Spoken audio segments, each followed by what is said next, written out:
Shalom! Shalom! Que bom estar aqui, né? Sim, Erev Tov. Ah, O que é Erev Tov? olha, a Laura tá chique, cumprimentando em hebraico. Erev Tov é uma maneira de cumprimentar que você usa na parte da tarde, à noite, mas para a chegada de uma pessoa. Como em inglês você fala good evening, para quem está vindo, e good night, para quem está indo embora, ou quem está indo dormir.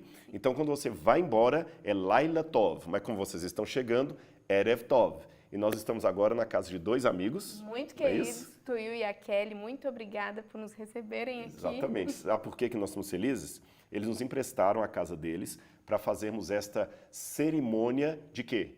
Páscoa. Páscoa judaica. Exatamente como Jesus, que também usou emprestado o cenáculo de uma casa no primeiro século. Então tem muita coisa legal para contar, né? Sim, com certeza. Nós estamos aqui com amigos muito queridos e nós queremos convidar vocês para participar conosco dessa ceia tão especial. Exatamente, mas vamos antes só dar uma passada aqui para vocês conhecerem esses jovens aqui. São os nossos queridos colaboradores, tanto no MAB, no Museu de Arqueologia Bíblica do NASP, como também no... Da Bíblia Comentada. Exatamente, a nossa plataforma, que aliás hoje tem milhares de pessoas que participam dela, aprendendo cada vez mais da Bíblia Sagrada. Aliás, se você ainda não é meu aluno no Bíblia Comentada, está aqui o convite, não é isso? Você pode se inscrever, pode ser meu aluno, eu tenho muita coisa legal para contar para você. Hoje aqui nós vamos ter apenas uma amostra. Sim. Uma amostra, mas tem mais coisa. Laura sabe que eu gravei... Tem muita surpresa para vocês. Exatamente, mas eu não vou contar agora. Vamos então começar essa cerimônia. Você sabe que a Páscoa, quando a gente fala de mundo cristão, a Páscoa tem uma dimensão ou significado diferente do judaísmo. E olha que eu nem vou entrar naquela questão de coelho que bota ovo de chocolate, porque isso aí já é ridículo e todo ano sempre tem alguém desmentindo isso na internet. Felizmente, embora a venda de ovos de chocolate no mercado continue crescendo a despeito de dizerem que isso aí é paganismo, não tem nada a ver com a Páscoa bíblica, muito menos com a Páscoa cristã. Porém, mesmo em se tratando de liturgia cristã, de onde veio essa ideia da Páscoa? Como ela começa? A gente sabe que é com o povo judeu, mas qual o significado da Páscoa para o povo judeu? E uma coisa importante, qual a relação da Páscoa judaica com a Páscoa cristã? Tá certo? E é por isso que nós estamos aqui entre amigos, porque geralmente a Páscoa era celebrada entre amigos íntimos ou familiares. Era um momento muito especial ali da história judaica. Então nós vamos dividir aqui a nossa participação com os nossos queridos irmãos e irmãs aqui da seguinte maneira. Eu vou primeiro traçar para vocês a Páscoa judaica, como ela é feita numa família de judeus hoje, de uma forma resumida, é claro, e depois nós vamos falar da Páscoa cristã e o significado de ambas as festas, de ambos os feriados, de ambas as comemorações, tá certo?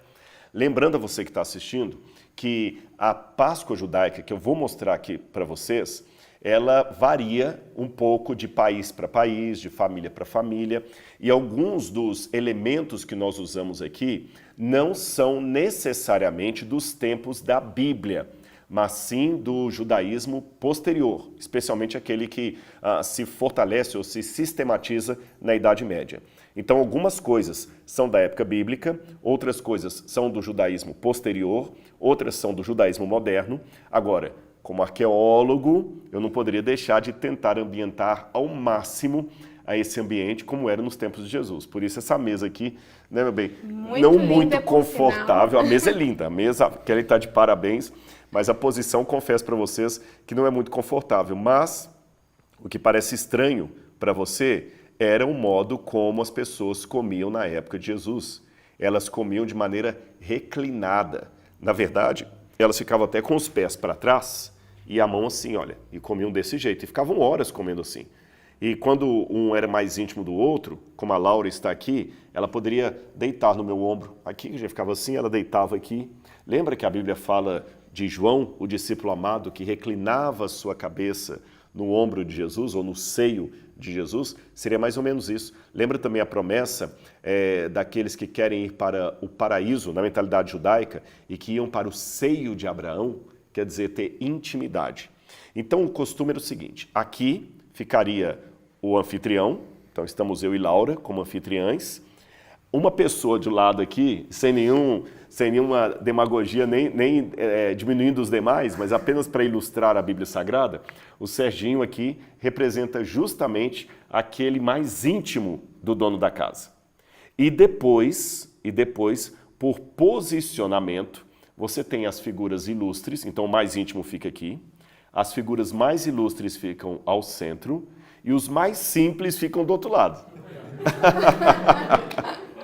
Nada foi combinado, tá bem? Nada foi combinado. Você se lembra daquela parábola de Jesus, onde ele fala dos primeiros lugares que ele foi comer na casa de um fariseu?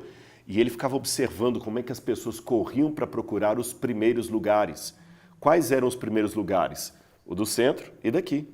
Aí Jesus, de maneira muito sábia, falou o seguinte: quando vocês forem a um banquete, não sentem nos primeiros lugares, sentem lá, mais distante. Porque aí, se você senta lá, o Senhor pode falar: não, venha sentar do meu lado aqui, é mais chique para você. Agora, se você sentar aqui e falar assim, vai para o outro lado, não vou fazer isso com você não, viu, Serginho? Não vou fazer isso, eu preciso muito do Serginho. Mas, meus queridos, eu trouxe aqui para a gente poder seguir essa forma da Páscoa e você entender o que os judeus comiam. Aqui nós temos os alimentos que eles usam até hoje, o que eles não comiam. Eu trouxe aqui o Haggadah Shel Pesach. Esse Haggadah Shel Pesach é justamente o manual que os judeus usam para a celebração da Páscoa, tá bom? Eu tenho aqui esse manual e nós vamos segui-lo aqui. As famílias judaicas o seguem em casa, porque nem judeu sabe de cor tudo isso. Então, as bênçãos, as orações, não vou fazer todas as orações em hebraico, só uma ou outra, porque Laura sabe, quanto tempo demora uma Páscoa? Umas 4 horas em torno da mesa, né? 4 horas. E eu não vou fazer isso, principalmente nessa posição aqui incômoda, senão vou terminar como um arco de arco e flecha, né? Nós vamos fazer uma forma resumida. E depois nós vamos mostrar como é que isso aqui se transforma para o rito de Santa Ceia e a celebração da Páscoa cristã. Ou seja, você está vendo aqui a ancestral da Páscoa cristã e do rito de Santa Ceia. Você vai entender isso daqui a pouquinho. Então, eu trouxe aqui o Haggadah e também alguma coisinha aqui para a gente poder ilustrar. Uma coisa importante que eu não posso esquecer: a maior parte dos judeus morava fora de Israel, fora de Jerusalém especialmente. Tanto na Haaretz Israel, como eles chamam, na terra de Israel, como também na diáspora, na Grécia, na Ásia Menor, em Roma. Eles moravam nesses lugares. E todas as vezes que eles iam a Israel, havia 3 festas principais durante o ano. Você tinha a festa da Páscoa, das Semanas e dos Tabernáculos, ou chamada Pesach, Shavuot e Sukkot. A Pesach era a primeira das festas, que ela está no calendário religioso no primeiro mês do ano, que é o mês de Abib, que na época de Jesus tinha o nome de Nissan. E ela é celebrada do dia 14 para 15 de Nissan. Outro detalhe importante: o cristianismo ocidental não guarda a Páscoa na mesma data dos judeus. Você vê que a Páscoa todo ano cai num domingo. Isso é a partir de toda uma questão, uma polêmica que teve na Idade Média, onde os cristãos queriam guardar a Páscoa com base na primavera, no equinócio primaveril, diferente dos judeus, para não parecerem judaizantes. Mas isso aí a gente conta num outro momento. De qualquer maneira, você sabe que o momento, a data da Páscoa judaica não é a mesma data que os cristãos normalmente fazem, que sempre é no domingo, todo ano cai num domingo. Vamos lá então. O que eu posso contar para vocês? Uma coisa interessante sobre a festa da Páscoa é que ela ajuda a memorizar, a internalizar a cultura do povo de uma maneira que nós nem faríamos ideia. Dizem que uma vez, nos Estados Unidos, antes da criação do Estado de Israel, então essa é uma história interessante, porque nesse período desse ocorrido, os judeus eram pessoas errantes, ficavam em todos os países. Havia judeus na Polônia, na chamada Lituânia, na época da Lituânia, na Polônia, em Portugal, na Argentina, nos Estados Unidos, mas eles não tinham país. Eles não tinham país. Então um homem uma vez estava entrevistando um judeu e falou: escuta, como é que vocês fazem para guardar a tradição de vocês? Vocês não têm pátria? Não tem língua, porque o hebraico era falado pouco. Muitas colônias de judeus falavam ladino, yiddish, nem falavam hebraico. Como vocês fazem para manter a tradição nos filhos de vocês? Aí o judeu respondeu, muito simples. Lembra que era um americano que estava entrevistando, né? Qual é a data mais importante da história americana? O americano falou, 4 de julho, o dia da nossa independência. Muito bem. E como vocês comemoram o dia da independência? Bom, é um feriado, a gente vai para o parque, vai passear. Na época já tinha o cinema mudo, vai para o cinema. Ah, é? Vai divertir com a família? Tá. E quem conta para os filhos a história da independência? O americano falou, bem, a professora na escola. Ele falou, aí está a diferença. A nossa independência, que é celebrada na Páscoa, nós, os pais, somos obrigados a contar para os filhos todos os anos. E eles não se limitam apenas a ouvir a história da Páscoa. Nós colocamos emblemas onde eles sentem o gosto que os hebreus sentiram na noite em que saíram do Egito. Eles sentem o cheiro que os hebreus sentiram na noite que saíram do Egito.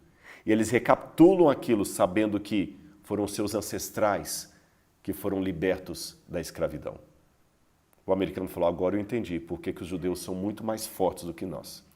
Jesus também fez isso e orientou que assim fosse. Quando você participa da Santa Ceia e toma o vinho e o pão, você está, de certa forma, repetindo aquele episódio em que Jesus celebrou a Santa Ceia com seus discípulos. Você está sentindo o gosto que eles sentiram, o cheiro que eles sentiram. Algumas tradições religiosas têm até o costume de acrescentar ao rito da Santa Ceia uma cerimônia de lava-pés entre os irmãos, para que você realmente vivencie aquele momento e não apenas escute dele numa história.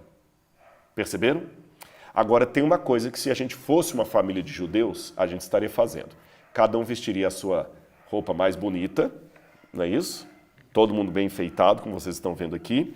E todos iríamos para a sinagoga. Só que não sem antes a mulher da família acender as velas. Os judeus acendem as velas para receber o Shabat e também para celebrar a Páscoa, porque a Páscoa é um sábado cerimonial. Então eles acendem a vela no Shabat, só que no Shabat eles acendem a vela antes do pôr do sol, porque no sábado eles não acendiam fogo. Então acendiam a vela. A primeira estrela, se eu não me engano. Exatamente. Isso aí tem até uma discussão rabínica interessante, que eu conversei com um rabino, amigo meu. Alguns autores do Talmud, alguns rabinos, dizem realmente o Shabat começa quando surge a terceira estrela, porque assim você sabe que a noite começou, o crepúsculo. Só que esses próprios rabinos no Talmud dizem, para você precisar que horas exatas o Shabat começou, só sendo um rabino. Então, para não correr risco, não olhem para a estrela para começar o Shabat. Olhem para a estrela para terminar o Shabat. Comecem o Shabat 40 minutos antes do pôr do sol. Entendi. Você entendeu? Por quê? Porque assim eles não correm o risco de entrar no sábado atrasados. Então a questão da estrela ficou para finalizar o Shabat, porque se já é depois do Shabat não tem problema. E para quem não sabe por que a Laura fez essa colocação, é porque na Bíblia os dias não são de meia-noite a meia-noite. Sim. São de pôr do sol a pôr do sol. É assim que é na Bíblia, tá certo? Por isso que ela colocou essa questão aqui. Aí eles acendem a vela do Shabat, mas na Páscoa também acendem a vela do Shabat. E o que a vela significa? Lembra que Jesus falou, e aqui nós temos uma lamparina, como era nos tempos da Bíblia Sagrada, olha. Os meninos ficaram Tá vendo muito aqui, felizes olha? de verem pela primeira vez essa lamparina acesa. Olha aqui que linda, tá vendo?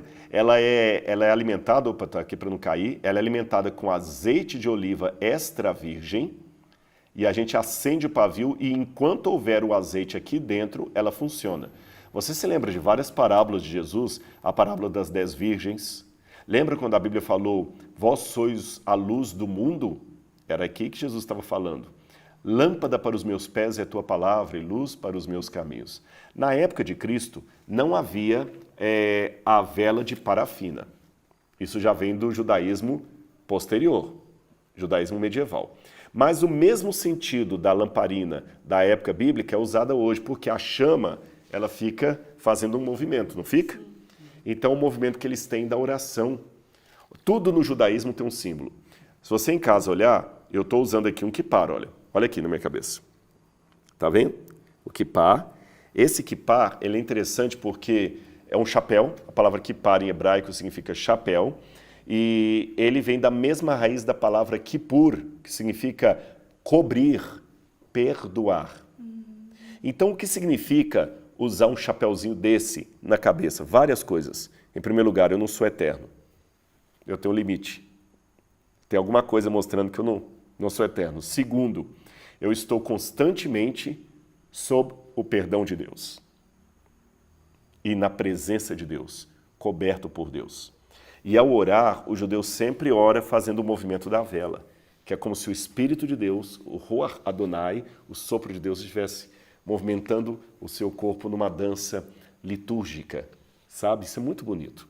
Então, normalmente a mulher acende a vela e faz uma bênção. Então, eu vou ajudar a Laura aqui. Por favor. Eu estou com a bênção hebraica aqui.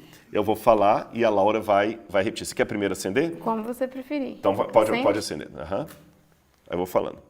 Baruch atah Adonai. Baruch atah Adonai. Eloheinu melech. Eloheinu melech. Haolam. Haolam. Aser. Aser. Kiddushanu. Kiddushanu. Bemitzvotav. Bemitzvotav. Vetzvanu. Vetzvanu. Le Hadlik. Le Hadlik. Ner. Ner. Shel. Shel. Yom Tov. Yom Tov.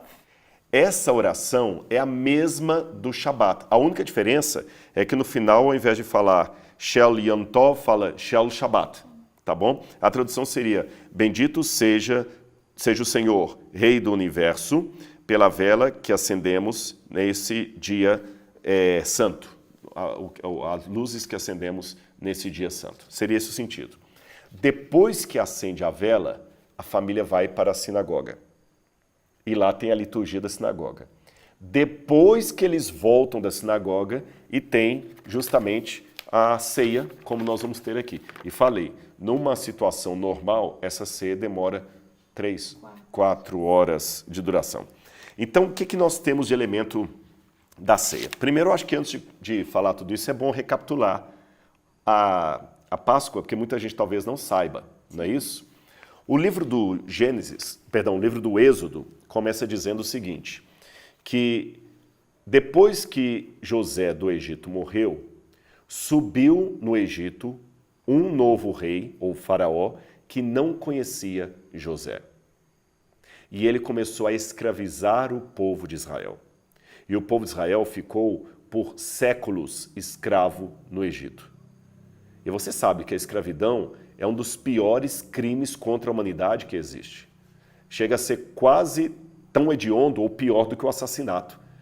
Porque você mata a pessoa mantendo-a viva. Porque você tira dela a dignidade, você tira o respeito, você tira dela a vontade própria. É terrível isso. E o povo hebreu ali sempre clamando a Deus e sendo obrigados a fazer tijolos de barro. Guarde isso. Eles tinham que fazer tijolos de barro com palha para o Egito. Mas eles tinham a promessa que Deus haveria de enviar um libertador. E esse libertador veio. Quem foi ele? Moisés. E Moisés tira o povo de Israel do Egito com mão poderosa, não dele, porém a mão de Deus. Só que Faraó não queria deixar o povo sair. Ele resistia. E Deus, então, para punir Faraó, acabava enviando sempre ali pragas para o Egito. Quantas pragas caíram no Egito? 10 pragas. Nas 9 primeiras, o Faraó não cedeu. Não cedeu. Só na 10ª praga que ele veio a ceder temporariamente. Porque ele ainda foi perseguir o povo no caminho, mas Deus, de maneira maravilhosa, abriu o Mar Vermelho para que o povo pudesse passar até chegar no deserto e dali rumar para a terra prometida. Nessa última praga é que Deus institui a Pessah, que é a Páscoa. A palavra Pessah no hebraico significa saltar sobre, pular. Porque nós sabemos que a 10ª praga foi quando Deus instituiu que iriam morrer os primogênitos de todo o Egito. E falou com os hebreus, para que os seus filhos não morram quando o anjo da morte passar, vocês têm que cobrir o umbral das portas com o sangue de um cordeiro que vocês vão sacrificar. Isso aconteceu justamente do dia 14 para 15 de Nissan. Lembra que eu falei com vocês que tem uma surpresa? Eu não vou contar aqui por que os hebreus tinham que passar o sangue. Mas a gente preparou um vídeo, acho que eu vou já adiantar um pouquinho aqui, meu bem. Bom. Tá certo? Depois, no final, a Laura vai me lembrar, se eu esquecer, como é que você pode ter esse vídeo. Eu quero dar esse vídeo de presente para vocês. Onde eu explico arqueologicamente por que o povo de Israel tinha que cobrir os umbrais da porta com sangue, tá bom? Só vou falar que eles tinham que fazer isso, mas porque tem um segredo muito interessante aí relacionado à cultura egípcia na qual eles estavam. Então, o primeiro cordeiro foi celebrado ali, o cordeiro de Páscoa. E Deus não falou apenas para matarem o cordeiro e passarem o sangue na porta. Eles também tinham que comer a carne daquele cordeiro e tinham que comer o pão sem fermento. Eu tenho aqui um pão sem fermento, olha. O pão sem fermento está aqui na minha mão. Normalmente, um pão desse, esse aqui é o típico pão do Oriente Médio. A Laura fez, e quem que fez o outro? Foi uma amiga da Kelly. Uma amiga da Kelly que fez, esses né? maiores aqui, eu fiz o menorzinho. A Laura fez o menorzinho, mas foi bom para eu colocar aqui. E elas fizeram seguindo a mesma receita dos tempos bíblicos. Sim. A mesmíssima. Assim que era o pão. É muito simples, que era o pão cotidiano. Só que o pão normal não ficava fininho assim. Ele inchava, porque tinha fermento. Só que Deus falou o seguinte, vocês não vão esperar o pão inchar. Vocês vão comer sem fermento. Por quê? Para demandar pressa. Outra coisa interessante é que o povo deveria comer descalço. Eu estou descalço aqui, mas eles deviam comer já com as sandálias e com o cajado na mão, porque eu estou com pressa de sair do Egito. Um parênteses. Lembrando que o Egito é o que nos aprisiona, é o que nos mantém escravos. Você está com pressa de sair desse mundo? Você está ansioso pela volta de Jesus? Ou você está tranquilo aqui como se fosse sua casa? Algo a se pensar. Por isso que o povo não podia ter nada de fermento. E eles comiam ervas amargas, nós temos ervas amargas também, para lembrar a amargura da escravidão. Depois que eles saíram dali, aquele episódio se tornou então uma festa que Deus pediu o povo para ter. Todos os anos, do dia 14 para 15 de Nissan, ou Abib, vocês vão celebrar a Páscoa. Esse mês de Abib, ou Aviv, que seria a melhor pronúncia, significa mês da primavera. Não tem uma cidade famosa em Israel chamada Tel Aviv? Tel é colina. Então, Tel Aviv é a colina da primavera. Tel Aviv, Aviv, o mês de Aviv. Só que depois os judeus, por terem passado pela Babilônia, trocaram o nome desse mês de Aviv pelo nome babilônico Nissan. Mas todo ano, do dia 14 para 15, tinham que celebrar a Páscoa. Então, o que faziam? Entre as tardes, por volta das 3 horas da tarde, o cordeiro pascal deveria ser morto. Os dias começam e terminam no pôr do sol. Então, raciocina comigo. Se dia 14 eles matam o cordeiro pascal 3 horas da tarde, dia 14, 6 horas da tarde, já é dia 15. Só no dia 15 à noite que eles comem o cordeiro pascal. Então, é como se a gente estivesse nos tempos bíblicos e a gente tivesse matado o cordeiro pascal pelo calendário atual hoje, 3 horas da tarde, mas pelo calendário judaico, como já escureceu, já estamos no dia seguinte, dia 15. E eles tinham essa cerimônia, tá certo? Só que tem uma coisa interessante. Depois de um tempo, quando o templo foi inaugurado em Jerusalém, decidiram que o cordeiro só poderia ser morto em Jerusalém.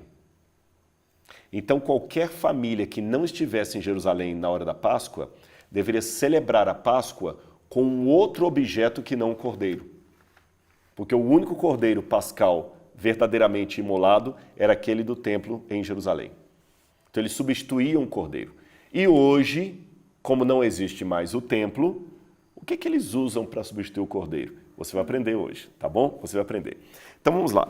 Já voltamos da sinagoga. Eu já contei como é que começa a Páscoa. Então, para começar, nós vamos fazer o que muitas famílias judaicas fazem também. Eles cantam na Páscoa. E a gente ficou pensando, que hino a gente vai cantar? Então nós escolhemos um hino em hebraico, porque para você que está assistindo aí, olha, 4 aqui, que eu não vou dizer quem são, aquele que põe comigo a mão no prato, são alunos de hebraico do curso de teologia. Então vamos ver hoje a prova, hein? Isso aí. Tá bom? Hoje é a prova oral, tá certo? Não são meus alunos de hebraico, não. Mas vamos ver se eles podem passar de ano aqui, tá certo? É uma música, o nome dela é Shalom Aleichem, que é uma música que inicia o Shabat. Os judeus começam o Shabat com essa música. E sendo a Páscoa um Shabat cerimonial, eu e Laura escolhemos essa música para cantar com eles aqui, tá certo? Nós vamos cantar em hebraico, é muito bonitinha e você vai acompanhar, tá certo? E você vai ver que é uma música simples, você vai aprender e pode cantar com sua família depois aí, tá bom? É muito legal. Vamos lá. Páscoa é celebração, é festa, é liberdade. Ele nos livrou do pecado, nos livrou da opressão. Então eles cantam.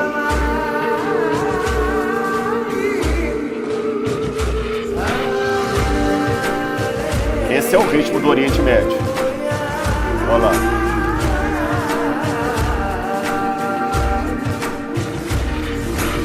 Shalom Aleichem, Malachei HaShalom, Malachei Elyon,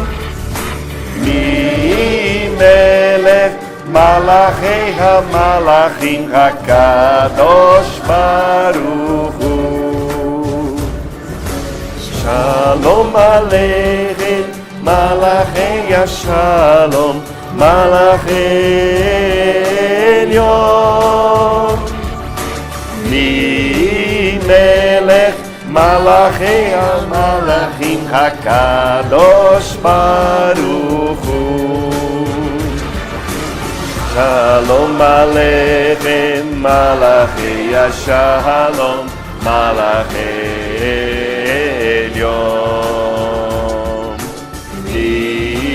Melech, Malachei HaMalachim, HaKadosh Baruch Hu. Shalom Aleichem, Malachei HaShalom, Malachei Elyon,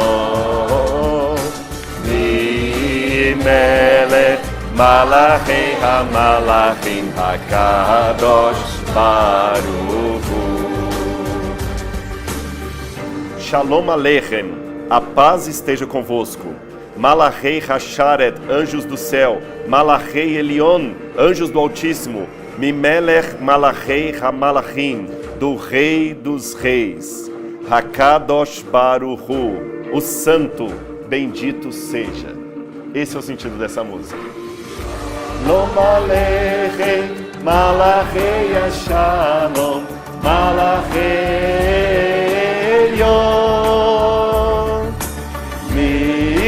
Melech, Malachei HaMalachim, HaKadosh Baruch Hu. Shalom Aleichem, Malachei HaShalom, Malachei Elyon, Melech, Malachei HaMalachim, HaKadosh Baruch Hu. De novo. Shalom Aleichem, Malachei HaShalom, Malachei Elyon, Melech, Malachei HaMalachim, HaKadosh Baruch Hu. Shalom Aleichem, Malachei HaShalom, Malachei Elyon, Melech, Malachei HaMalachim, HaKadosh Baruch Hu. HaKadosh Baruch Hu. Que o bendito seja com todos nós, o Santo. Não é isso? E então, gostaram da música? Pois é, como eu falei, Páscoa é isso, é celebração. Aliás, eu me lembro até de um livro que eu li onde o autor falava o seguinte: se Jesus está na sua vida, conte isso para sua cara.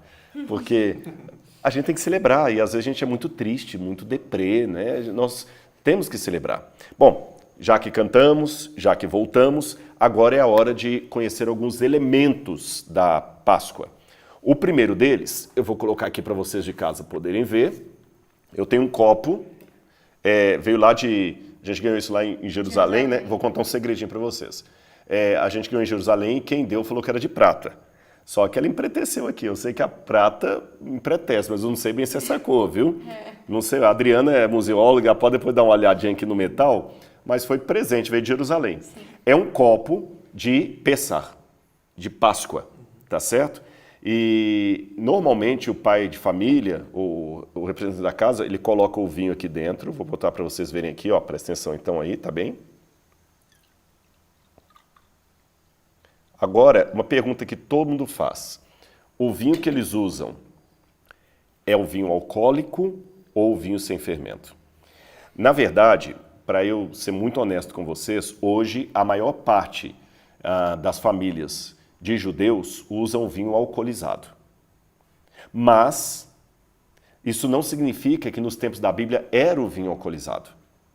Se você olhar no Talmud, por exemplo, eu estou com o Talmud aqui, eu até trouxe um livro do Talmud, não vou ler não, para ganhar tempo, você vê que a coisa é dúbia, porque, em primeiro lugar, o que dizem para argumentar que o vinho tinha que ser alcoolizado é que a uva só dá uma vez por ano.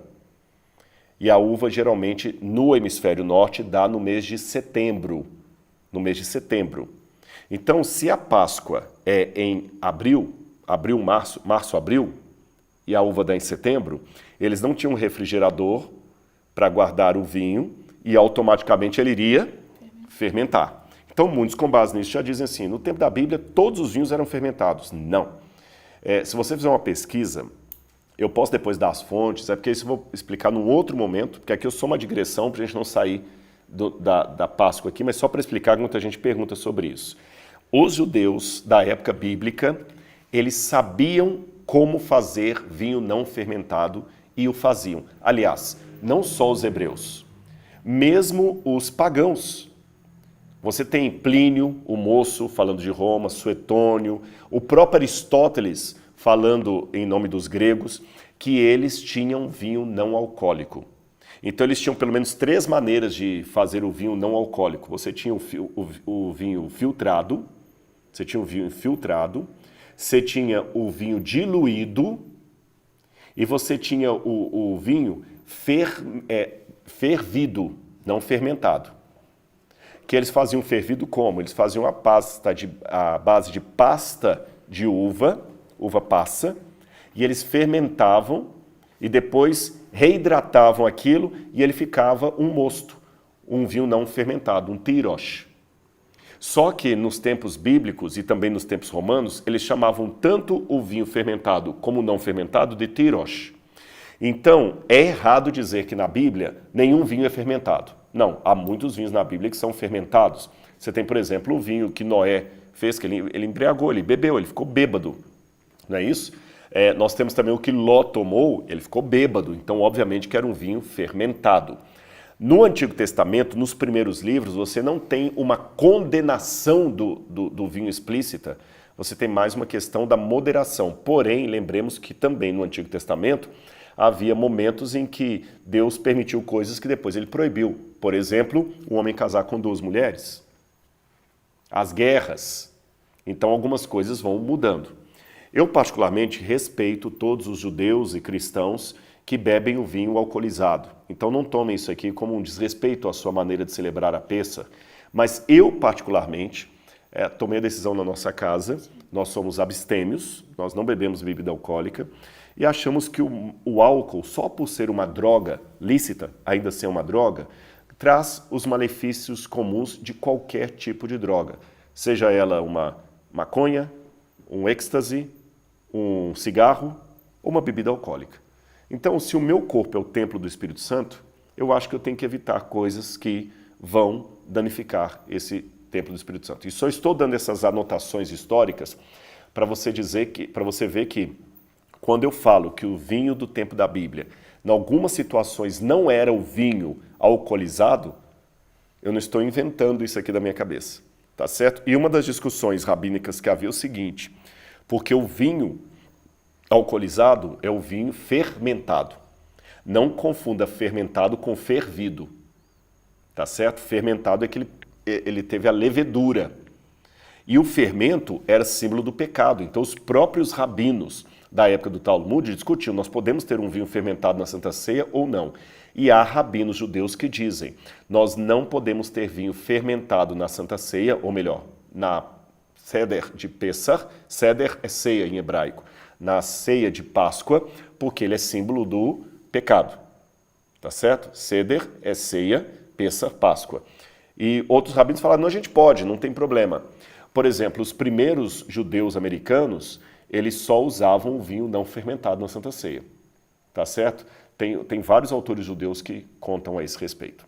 Ficou esclarecida essa nota histórica? O que nós colocamos aqui é um vinho não fermentado, um tirosh em hebraico, um suco de uva, tá bem? E cada um já está com o seu também aí no seu copo, correto? Dá uma olhadinha no copo aí se ninguém bebeu o seu, tá certo? Eles bebiam o vinho 4 vezes, bebiam, não bebem até hoje, 4 vezes na ceia de Páscoa. 4 vezes. Por que 4 vezes? Então nós vamos beber a primeira, só que eu vou dar a bênção primeiro do vinho, tá certo? Deixa eu pegar aqui. Eu estou aqui com o meu ceder, como um bom judeu faria, eu também vou pegar aqui as orações que eles tinham do Kiddush. Deixa-me só ver aqui se não fiquei nada, se eu acabei não esquecendo de nada. Nós agora vamos então ler a oração para o vinho. Cada um pode pegar o seu copo e vocês podem repetir comigo. Baruch atah Adonai, Baruch atah Adonai, Eloheinu melech, Eloheinu melech, haolam, borei, pireh, hagafen. Hagafen. E a gente já pode tomar o primeiro gole. Normalmente nas famílias judaicas, eles bebem o copo inteiro e depois de novo, e depois de novo. E evidentemente, aqueles que celebram com vinho alcoolizado terminam vendo Moisés, né? Dependendo da situação. E aí então você pronuncia bênçãos. Bendito seja o Senhor Deus do universo. A tradução dessa oração seria essa. Bendito sejas tu, Senhor Rei do universo, que criaste o fruto da videira.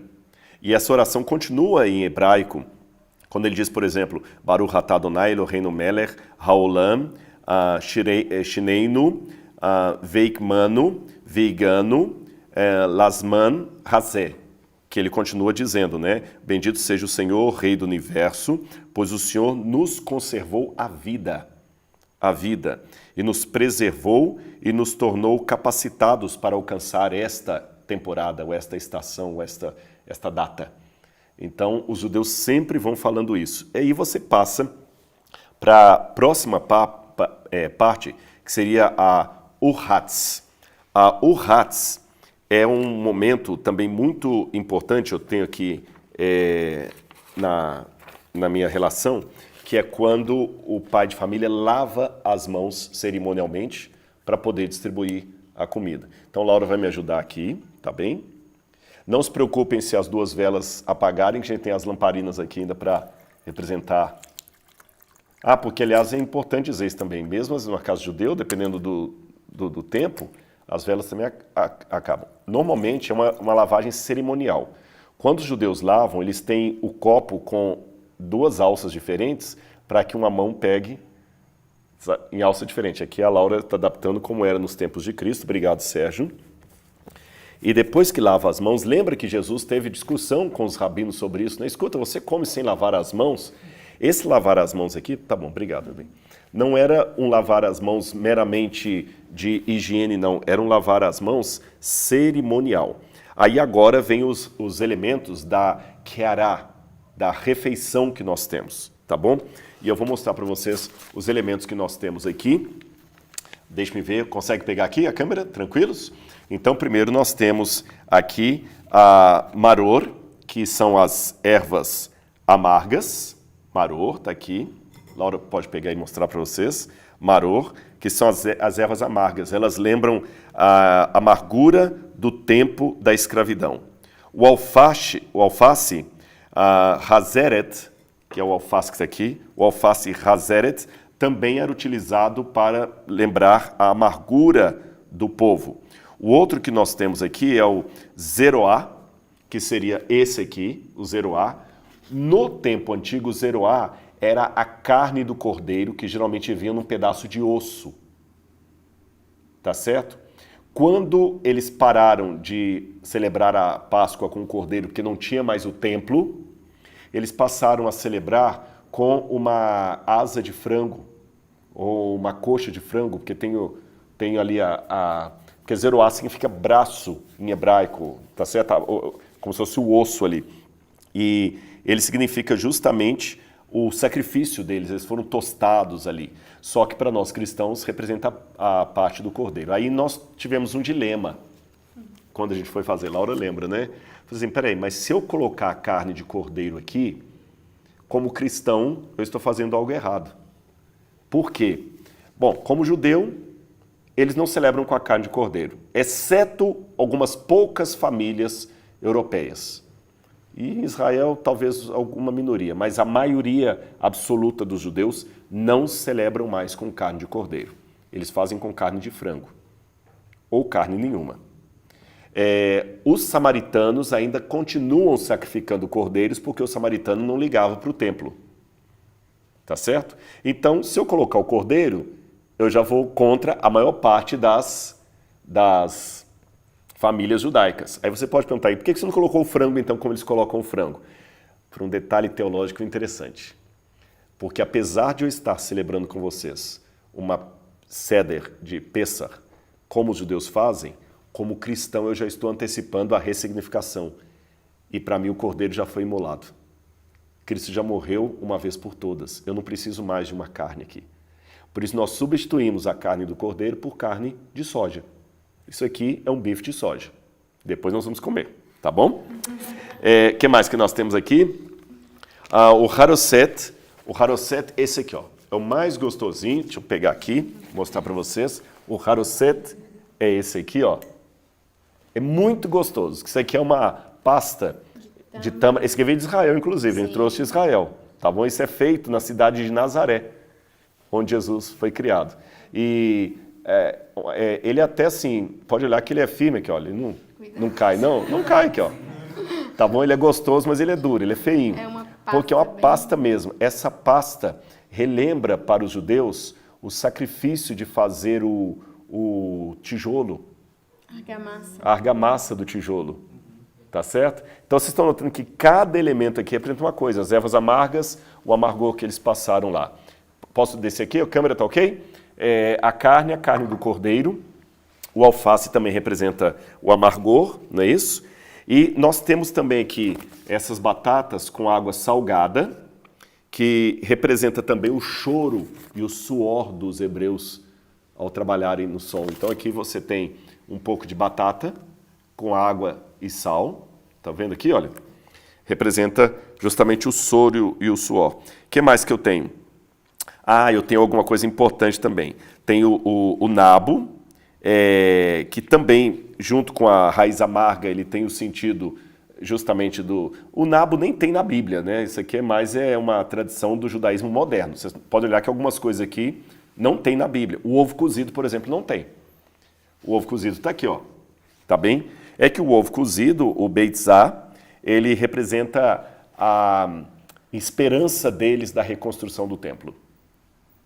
Então vocês estão vendo que eu já misturei coisas que a Bíblia fala e coisas que a Bíblia não fala. A Bíblia só fala das ervas amargas e do cordeiro. Não fala de ovo cozido, nem de nabo, nem de alface, tá certo? Mas eu falei com vocês que eu ia mostrar como a Páscoa é feita hoje. Agora, por que esse número 4? Né? Vocês podem olhar que se eu excluir o alface, que faz parte das ervas amargas, eu tenho 4 elementos aqui de comer. Eu tenho 4 vezes que bebe o vinho. Por que 4, 4? E eles contavam também a história dos 4 filhos que eu vou contar para vocês daqui a pouco. Mas esse 4 para eles tinha a ver com uma passagem da Bíblia. Certo? Você pode ler para a gente esse texto? Se você quiser em casa, gente, até acompanhar alguns textos bíblicos aqui com a gente, Êxodo capítulo 6, versículos 6 e 7. O Sérgio vai ler para vocês. Portanto, diga aos filhos de Israel, eu sou o Senhor. Vou tirá-los dos trabalhos pesados do Egito. Vou livrá-los da escravidão. Vou resgatar vocês com o braço estendido e com grandes manifestações de juízo. Eu os tomarei por meu povo e serei o seu Deus. E vocês saberão que eu sou o Senhor, seu Deus, que os tiro dos trabalhos pesados do Egito. Se você depois contar em casa, Deus faz 4 promessas ali. Tá certo? Então são com base nessas 4 promessas que eles contam. Agora imagina você que é pai, você ensinando para o seu filho a cultura do seu povo. Olha o sentimento de pertencimento que essa criança tem, do núcleo familiar. Eu pertenço a uma família. E a minha família pertence a uma comunidade, que pertence a uma história de pessoas que lutaram para eu chegar até aqui. Isso fica para sempre. E eles sempre faziam isso voltados especialmente para as crianças. Aí eles tinham até uma música que eles cantam, essa nós não vamos cantar aqui por causa do tempo, que é a música que fala assim, o que mudou? Manishtaná Halayla, Bekol Halalot. A tradução seria, o que mudou nesta noite que é diferente de todas as noites? E eles vão cantando essa música para a criança perguntar por que essa noite a gente não está comendo pizza com refrigerante? Por que essa noite não é hambúrguer? Por que tem que comer isso? Porque vai aguçando na criança a curiosidade. E vocês sabem, tem uma idade da criança que a repetição é muito importante. E as crianças vão participar, e os pais brincam e cantam com as crianças. E eles vão fazendo com que todos vão relembrando aquela história que eu estou contando para vocês. Eu vou pedir a Adriana para ler um salmo, que é o salmo que também ilustra bastante isso aqui. Eu pedi o salmo 114, não foi isso, Adriana? Leia para a gente, por favor, esse salmo, que ele também é cantado em hebraico com a família, e em forma de antífona. Um fala um verso, outro vai repetindo. Olha que gostoso. Leia em português para a gente. Quando Israel saiu do Egito e a casa de Jacó do meio de um povo de língua estranha, Judá se tornou o santuário do Senhor e Israel o seu domínio. O mar viu isso e fugiu. O Jordão recuou. Os montes saltaram como carneiros e as colinas como cordeiros do rebanho. O que lhe aconteceu ao mar para que você fugisse assim? E você, Jordão, por que recuou? Montes, por que estão saltando como carneiros? E vocês, colinas, como cordeiros de um rebanho? Trema, ó terra, na presença do Senhor, na presença do Deus de Jacó. Ele transformou a rocha em lençol de água e o rochedo em manancial.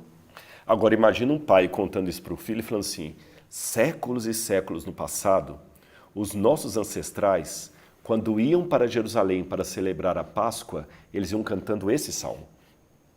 Você sabe, já deve ter visto na sua Bíblia, que tem alguns salmos que são chamados de salmos de ascensão, ou salmos de romagem, ou salmos de escadaria, de peregrinação, porque são salmos que os judeus que não moravam em Israel iam cantando em caravanas quando iam para o caminho para Jerusalém. E por que chamam salmos de ascensão? Eu fiquei tão feliz que ontem, sem querer me exibir, eu dei uma explicação para o Rabino, que você viu, o Rabino ficou feliz e falou assim, nossa, eu nunca tinha parado para pensar nisso. Viu, Rabino Ventura, um abração para você, meu querido. Por que salmo de ascensão, de escadaria? Porque Jerusalém, você nunca desce para Jerusalém. Ainda que você esteja no norte e Jerusalém ao sul, você sobe para Jerusalém. E por que Jerusalém? Yerushalayim, que é a habitação da paz da terra e da paz do céu. Então eles vão subindo para Jerusalém cantando. Vários salmos de peregrinação. Vários salmos vão cantando, cantando, cantando, até chegar lá. Isso dá unidade de família, tá certo? E eles contavam para as crianças também, nesse dia aqui, a parábola dos 4 filhos. 4 filhos judeus. Aí as crianças, normalmente nas casas de judeus, eles interpretam o papel dos filhos. Ah, eu vou ser fulano, eu vou ser Beltrano, você sabe? Geralmente eles pegam, tem 4 crianças assim, ou fazem assim quando só tem 2 crianças, os adultos fazem cada um uma. Uma criança é o Raham, a outra é o Rasha, o outro é o Tam, e a outra é o Sheyono Yodeia Lishol. Quem são essas 4 crianças? Elas representam 4 formas de recepção do judaísmo, só que numa linguagem infantil. É como se um pai tivesse 4 filhos e na hora da Páscoa, cada um reage de uma maneira, fazendo ou não perguntas. O Raham significa o sábio, aquele que tem sabedoria.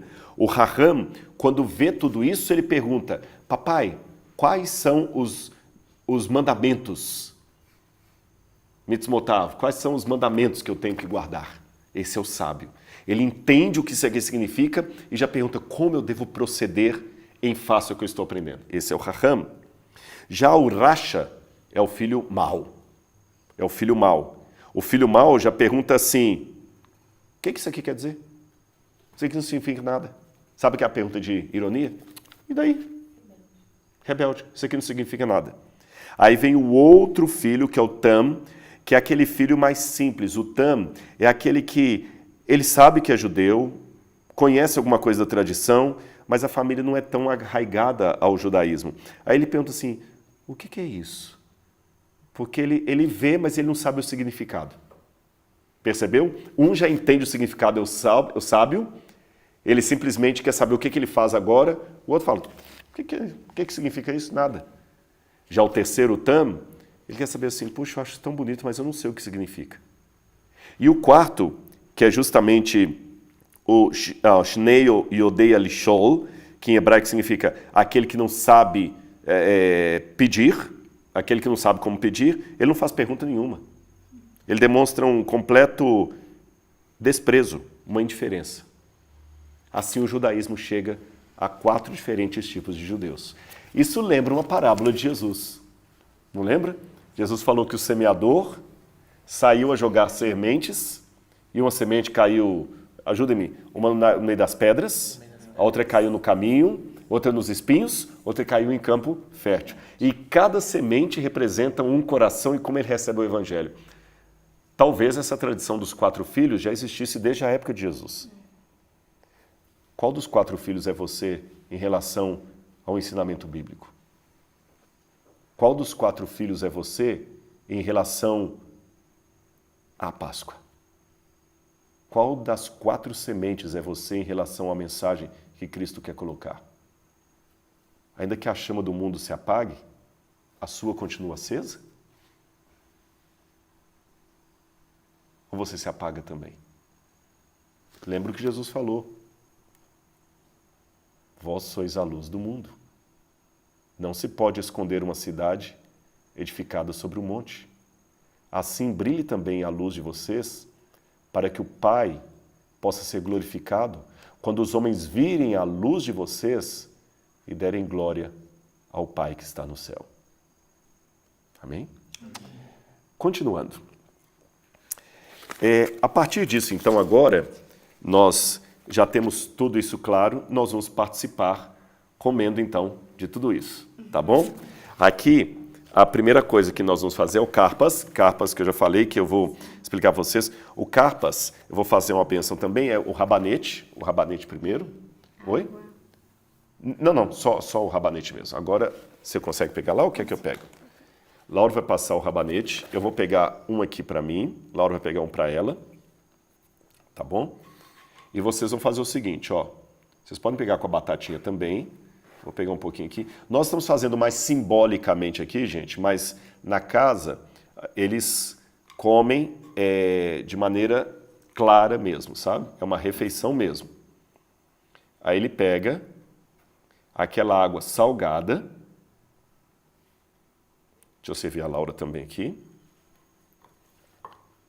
É uma refeição simples, como você está vendo, batata com água salgada aqui, ó, tá vendo, ó?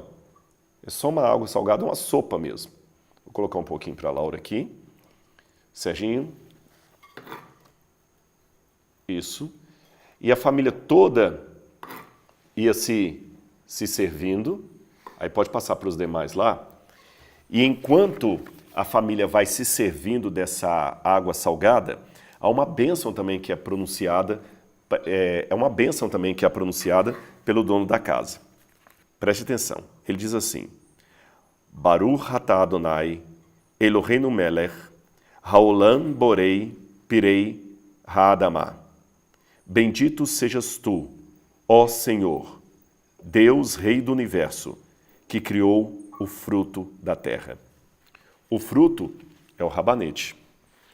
E cada um, lembra, na Bíblia, como eu falei, não havia a figura do rabanete. Os judeus incorporaram isso ao longo dos séculos. Mas como o rabanete também ele é duro, não é uma raiz mole, né? Representava a dureza do trabalho deles. E como é que eles comiam o rabanete? Como eles comem, na verdade, porque as famílias de judeus fazem isso até hoje. Eles molham o rabanete na água salgada, tá bom? Que, como eu falei, representa justamente o suor do corpo, as lágrimas dos judeus, e comiam. O gosto não é a coisa mais linda do mundo, mais agradável do mundo. Mas esse barulho, imagina a família comendo isso e o pai repetindo para os filhos. Os ancestrais de vocês estavam no Egito sofrendo, então comam. Imaginem os ancestrais de vocês trabalhando e o suor escorrendo, que o suor é salgado. Imaginem os ancestrais de vocês chorando e sentindo o gosto da lágrima quando cai aqui na boca, no sol quente.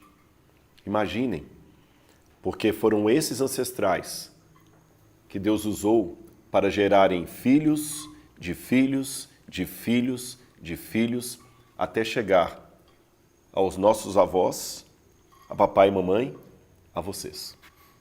Olha o sentimento de pertencimento, de agregamento. Eu pertenço, eu tenho uma história. Isso é muito importante, gente. Sabe, esse fato de saber que nós temos uma história, isso até psicologicamente tem um sentido muito forte para todos nós. Aí vem a hora, eles tomam de novo o vinho, tá bom? Faz aquela bênção. Tomam de novo o vinho. Se acabar vinho, tem mais aqui. E o pai de família, ele pega 3 pães sem fermento. Lembra que eu falei que esses pães aqui foram feitos com a mesma receita dos tempos da Bíblia Sagrada. E quando ele vai dar a bênção do pão sem fermento, por que ele pega 3? Na tradição judaica, eles representam o povo de Israel. Um pão, a tribo de Levi. O outro pão, os sacerdotes. O outro pão, as demais tribos. Então ele abençoa. Querem repetir comigo? Podem pegar um pão cada um, tá bom? Vou pegar um aqui para você, meu bem. Você vai pegar um aqui, Sérgio? Pronto. E é interessante que na ceia Jesus também vai pegar um pão sem fermento para ressignificar como o corpo dele, não é isso? E eles pediam a bênção assim. Você pode olhar, todas as bênçãos começam com Baruch atah Adonai, ou seja, bendito seja o Senhor. Adonai, no hebraico, na verdade é um nome sagrado de Deus, mas por reverência, os judeus não pronunciam o nome sagrado de Deus, eles preferem dizer Hashem, o nome, ou Adonai, que é o Senhor. Baruch atah Adonai, Eloheinu melech, Haolam, Hamotzim, Lechem, Miharetz. Então, bendito seja o Senhor Deus pelo pão que recebemos da terra. Tá certo? E podem comer, que é um pão até duro, porque a dureza desse pão representava para eles a dor do trabalho ali no sol quente do Egito, a vara de Faraó, o chicote dos seus algozes, os anos de escravidão. Eles tinham que lembrar disso. Então havia 4 perguntas também que eram feitas. Viram como sempre tem o 4? 4 vezes tomam vinho, 4 filhos, 4 bênçãos, 4 elementos. Há vários 4s que eles usam aqui. Agora, nós vamos passar para uma outra parte aqui, que é a parte das pragas. Mas antes de passar das pragas, deixa eu explicar para vocês uma coisa interessante. Eu quero até, lembrei de novo do vídeo, eu não estou resistindo, eu tinha combinado com a Laura que eu só ia falar isso no final, mas é que cada coisa que eu estou falando aqui, eu estou lembrando de alguma coisa que eu expliquei nesse vídeo mais profunda, comprovações arqueológicas das 10 pragas do Egito, tá certo? Comprovações arqueológicas. Mas eu não vou falar disso aqui, porque vocês estão notando que a cerimônia está interessante, mas ela é longa. Então, e eu não tenho um PowerPoint aqui, eu não tenho elementos arqueológicos. Então, aguardem no final, se eu esquecer, Laura vai me lembrar que você vai poder ter esse vídeo aí. Agora vocês vão fazer uma outra coisa aqui. Nós vamos relembrar as 10 pragas do Egito, mas eles fazem uma coisa em família. Na verdade, vou pegar esse aqui, ó. Esse aqui, pode ser esse aqui, está com vinho aqui também. Eles pegavam esse dedo mindinho da mão direita,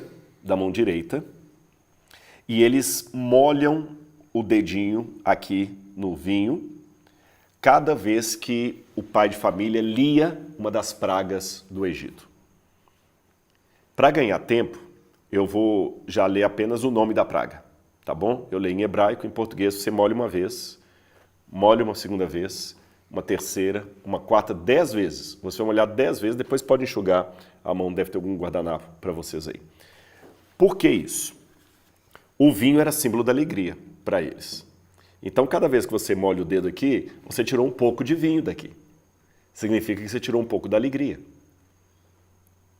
Então, as 10 pragas do Egito não são motivo para o povo de Israel falar, bem feito, olha lá.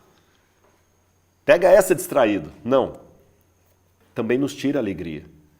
Porque era melhor que Deus não precisasse punir ninguém. Porque o fato de Deus ter que punir o outro que me agrediu, em primeiro lugar, é porque a agressão existiu. Eu preferia que ele não tivesse me agredido. A agressão existiu. Segundo, significa que a maldade está nesse mundo. Eu preferia que não existisse, que todos fossem bons. E o 10 é por causa das 10 pragas, tá bom? Então, cada vez que eu falar uma praga em hebraico e português, vocês mergulham uma vez o dedo mindinho, tá bom? Dam, sangue. Tsafeida, sapos. Kinim, piolhos. Arov, pestes sobre animais. Dever, pestilência. Sherim, feridas. Barad, granizo. Arbe, gafanhoto. Rocher, trevas. Makat, bechorot, a morte dos primogênitos.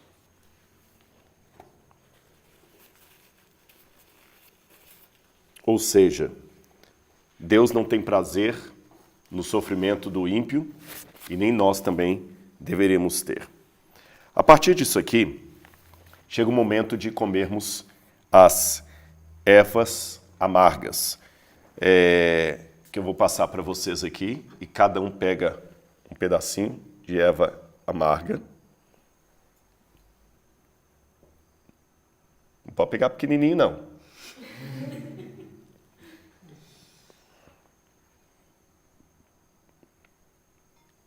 Prontinho? Vamos lá.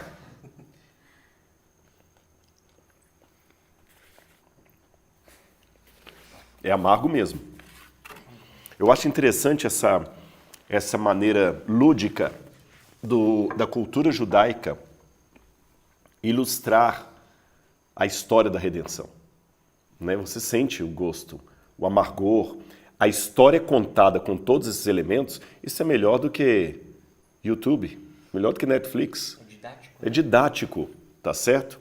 E por fim, para mostrar também a esperança em meio à dor do trabalho, eles podiam comer um pouquinho da pasta, que as crianças ficavam ansiosas para chegar esse momento, especialmente depois da erva amarga, que é essa pasta feita à base de tâmara, às vezes eles faziam com mel, podiam fazer também maçã, e como eu falei, essa a gente trouxe de Israel, ela é chamada de haroset. E essa haroset eles comiam. Apesar de ser pastosa, ela quebra realmente esse amargor, aquela questão, mesmo com o trabalho duro, eu vou abençoar Israel. Aí chegava a hora de comer a carne do cordeiro. Tá certo? Que cada um pega um pedacinho. Eu vou pegar esse aqui e vou dividir com a Laura. Cada um pega a carne do cordeiro, que como eu falei com vocês, no nosso caso aqui, nós estamos usando carne de soja, que é uma maneira também de simbolizarmos que para nós o cordeiro já foi morto. Por isso que nós não vamos colocar nenhum bicho aqui, tá certo?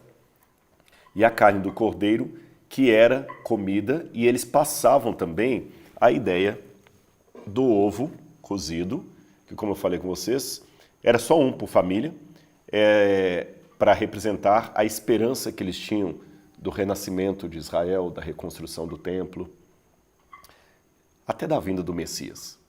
Só que para nós, da volta do Messias. Vou comer aqui então.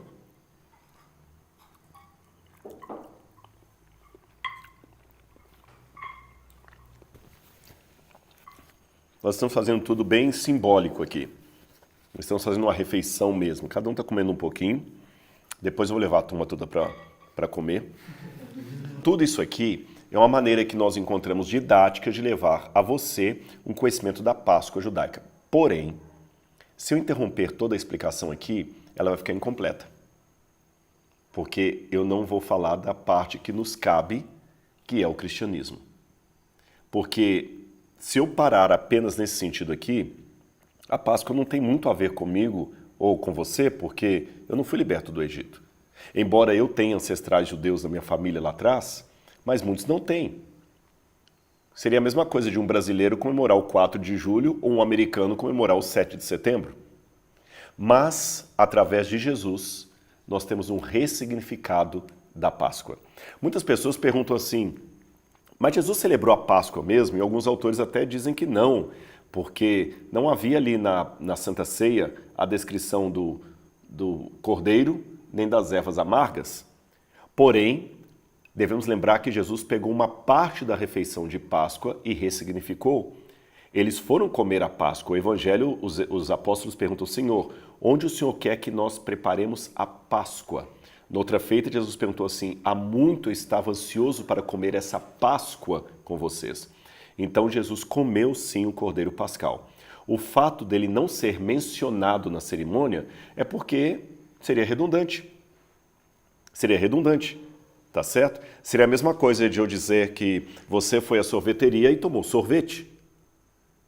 Pressupõe-se que se você foi à sorveteria é porque você toma sorvete. Então se eu falar o seguinte, eu e Laura fomos a uma sorveteria muito gostosa em São Paulo e acabamos lanchando ali. Aí alguém fala, mas o Rodrigo não tomou sorvete, porque senão ele mencionaria, não. Se eu for à sorveteria, pressupõe-se que eu tomei sorvete. Se ele fala que foi comer a Páscoa, pressupõe-se que Jesus também comeu o cordeiro pascal. O cordeiro que foi morto na quinta-feira, 3 horas da tarde, pelo nosso calendário, e ele comeu na noite de quinta-feira, que já era sexta-feira para eles. Vamos recapitular os momentos finais da Páscoa que Jesus participou. De acordo com aquela época, você tem 5 dias antes da Páscoa, você tem o que fazer para preparar para a Páscoa. A Páscoa demorava 1 semana para ser preparada.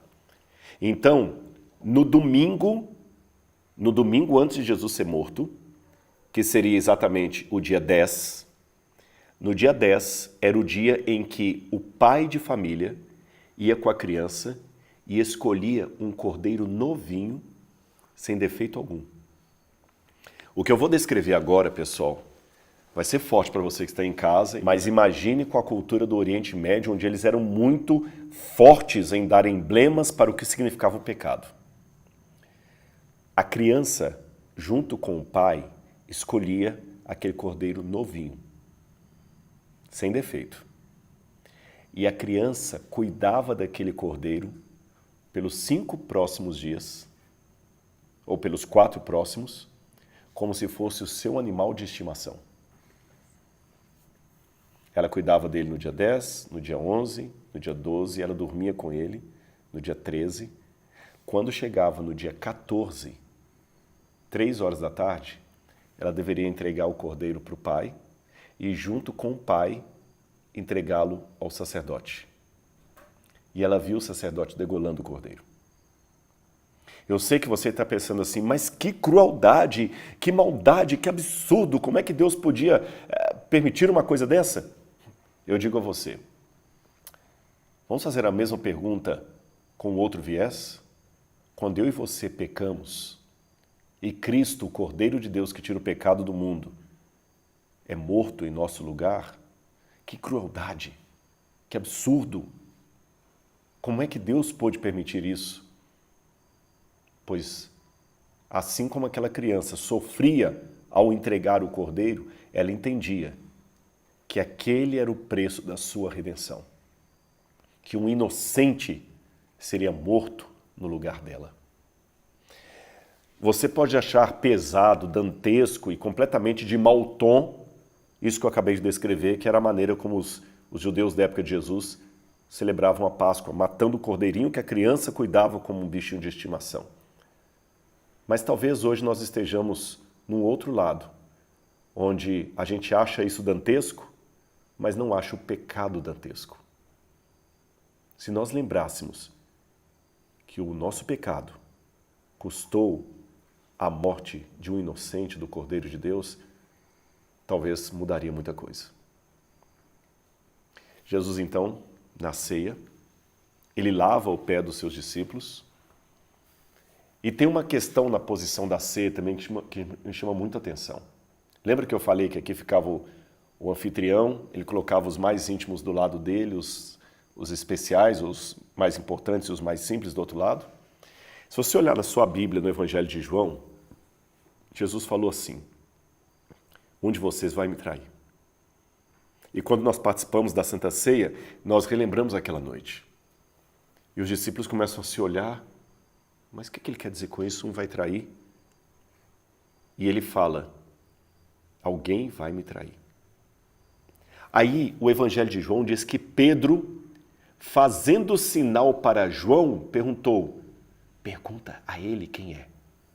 Ora, João é descrito na Bíblia como o apóstolo que reclinava a sua cabeça no seio de Jesus. Como as pessoas comiam, mais ou menos, com a mão esquerda apoiada e a direita limpa para tocar no alimento, João deveria estar do lado que a Laura está aqui,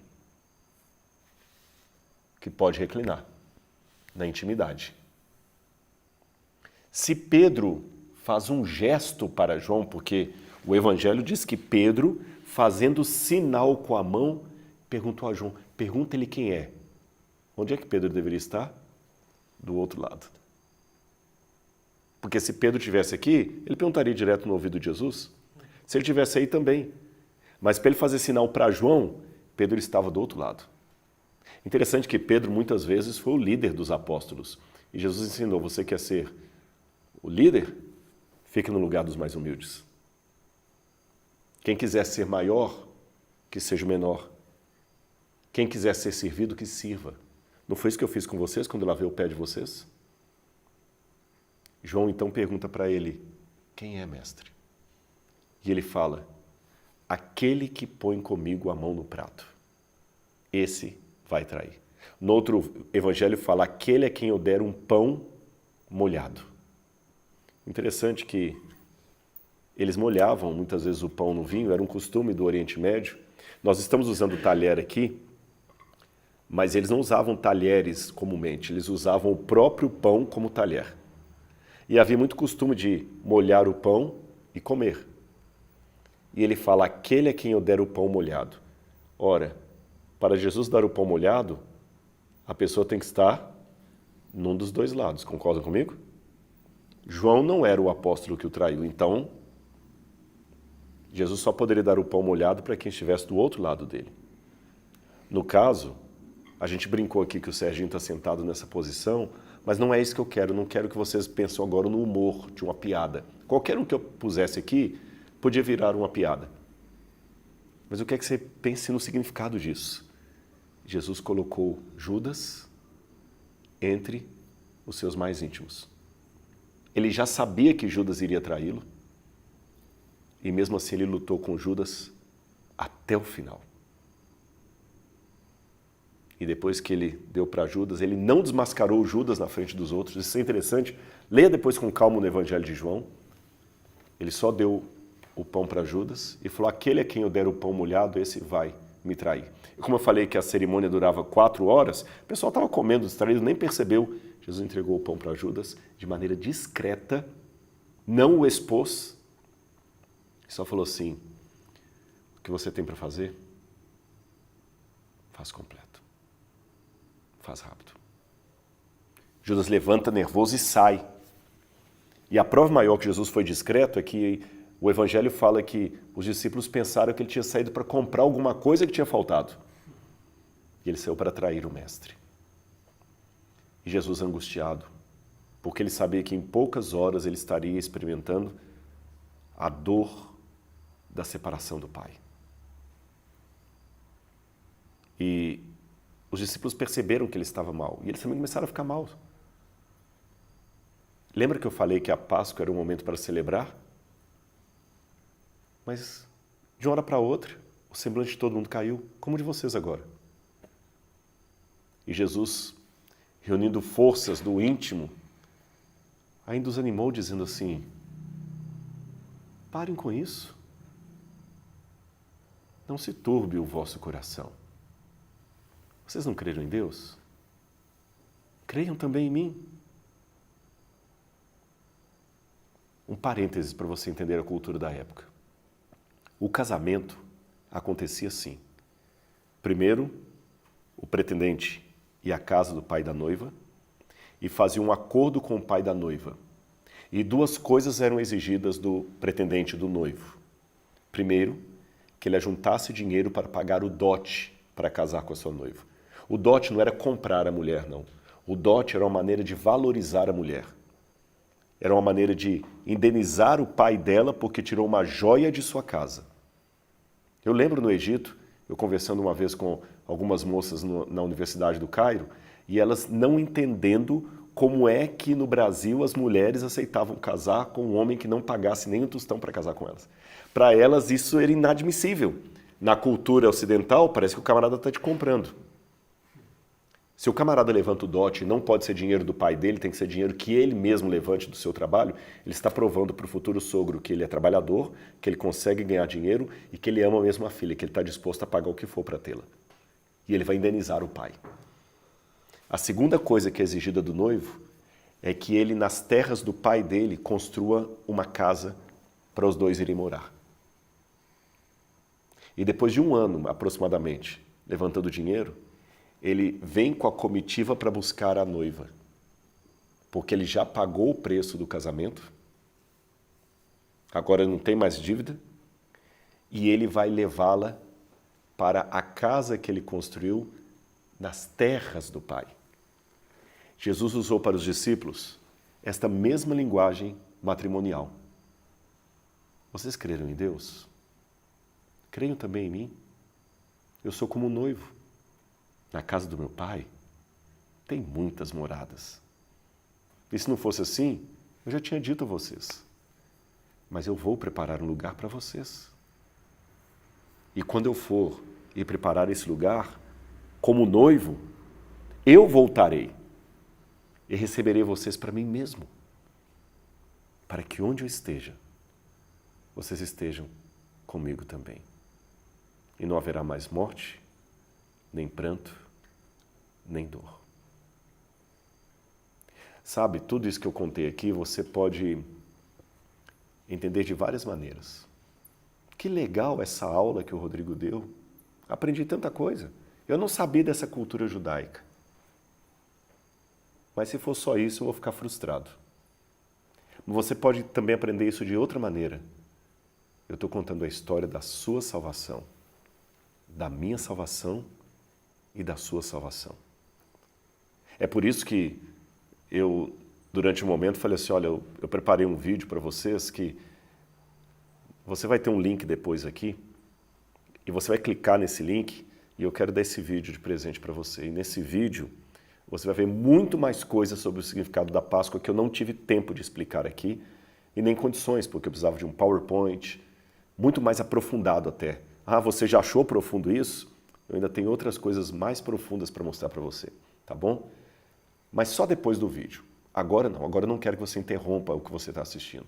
Depois do vídeo você clica no link, é fácil, aí você vai ter o vídeo para você assistir e um e-book também para você ter um resumo de tudo isso que nós apresentamos. Alguns já até ganharam o e-book, mas eu vou dar o e-book para outros que talvez não tenham também. O e-book e o vídeo.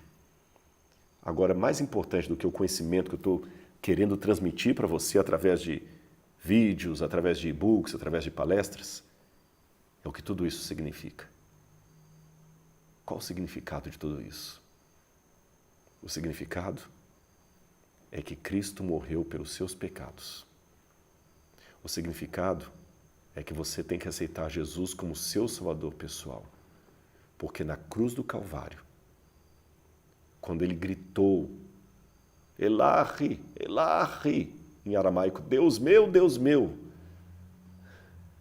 por que me desamparaste? E não houve resposta.